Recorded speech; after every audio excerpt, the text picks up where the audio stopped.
L'éclairage, c'est ok. Silence sur le plateau, s'il vous plaît.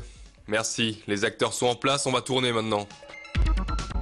Depuis 6 mois, et dans une cave exiguë, Maxime, le réalisateur, donne vie à ses jouets. Bah oui, c'est des Lego, et alors? Lui au moins il réalise son rêve. Et en plus son truc c'est pas facile. Le principe c'est le stop motion. On bouge le Lego, on fait une photo. On bouge le Lego, on fait une photo. Pour créer une seconde de film, une seconde d'animation, il faut créer 15 images. Et une bonne journée de boulot, on va dire, on arrive à sortir à peu près 15 secondes.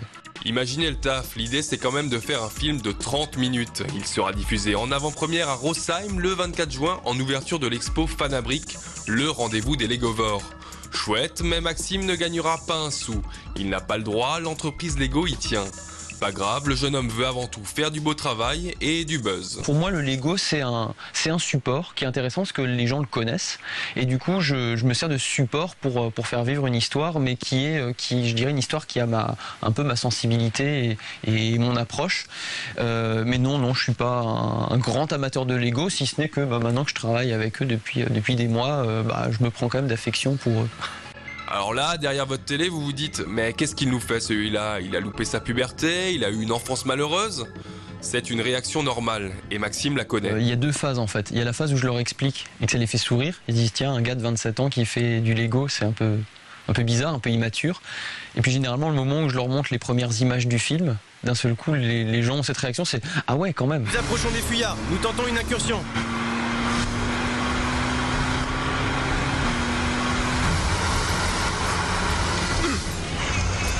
Allez, descends de ton camion, tocard, y en a marre des Lego. Qu'est-ce que tu veux? Oui, mon Dieu, ça fait 2 minutes qu'il n'y en a que pour vous et toujours rien pour les Playmobil. Ok, on va éviter l'incident diplomatique. Place au Playmobil. Après tout, il y a aussi un beau défi derrière toutes ces pièces. Ce week-end, Vendenheim accueille la Playmo Convention. C'est la grande messe de la fameuse figurine. Et avant le jour J, un des organisateurs a tenu à rendre visite à son poulain.